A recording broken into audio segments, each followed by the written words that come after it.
네, 모닝 전략입니다. 유진투자증권 잠실지점의 우원명 부장과 말씀 나눠보겠습니다. 부장님 어서 오세요. 네, 안녕하십니까. 예.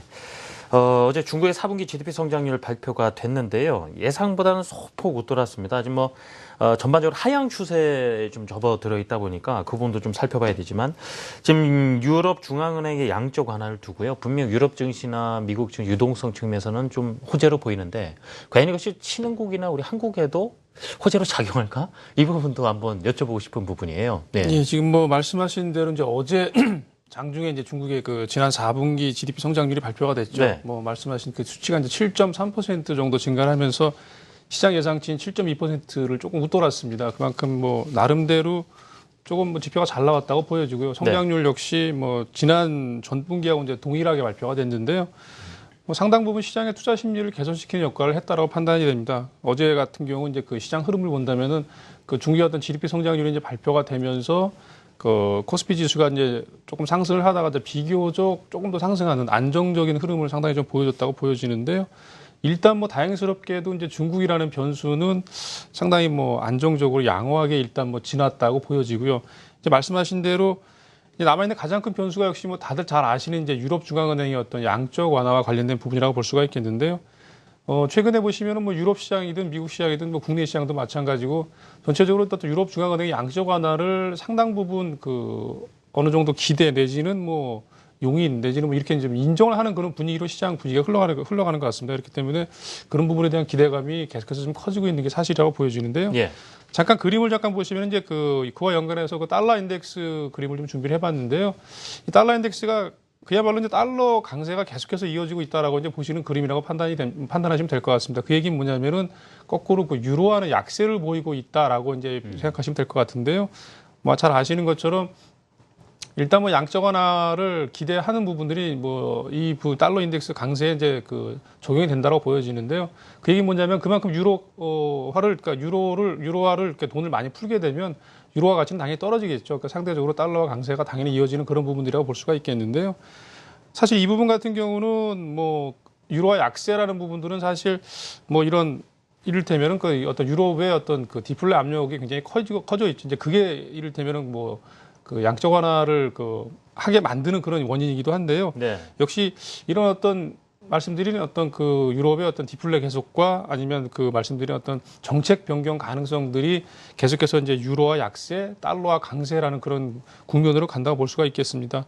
일단 유럽에서 그 양적 완화를 실시하는 가장 큰 이유는 역시 유럽의 이제 경기 부양이 일차적인 목적이죠. 그러다 보니까 그렇기 때문에 이제 그로 인해서 전체적으로 유동성 부분들이 유럽에서 크게 증가를 한다고 친다라면은 혹시 미국이나 유럽 그리고 이제 신흥국가들 우리나라를 포함한 신흥국가들에도 전체적으로 유동성이 상당히 증가하는 그런 긍정적인 효과가 분명히 있겠죠. 하지만 앞서 말씀드린 것처럼 이런 양적 완화가 달러 강세를 조금 더 촉발할 가능성이 있기 때문에 실질적으로 조금 반대되는 부분이 있습니다. 그러니까 달러가 강세로 가게 되면은 상대적으로 보시면은 이게 달러와 강세라는 부분들이 전통적으로 보시면 이제 비달러화 자산의 어떤 투자 매력을 상당히 감소시키는 역할을 하거든요. 그러니까 비달러화 자산이라고 말씀을 드린다면은 대표적으로 이제 신흥국들의 자산과 네. 원자재가 포함이 될 수가 있겠는데요.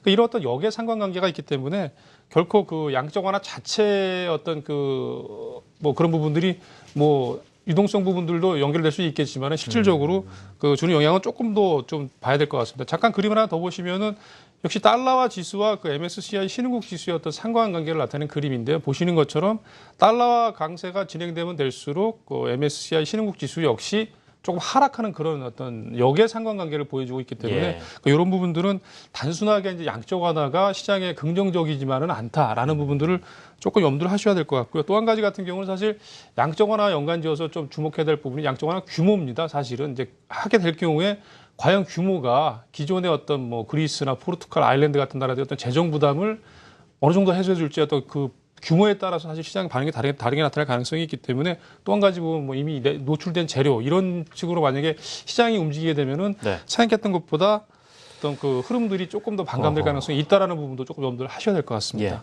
예. 지금 어닝 시즌이어서 말이죠. 해외 변수만큼 상당히 주목할 내용인데 실적에 대한 이야기도 들어보고 싶고요.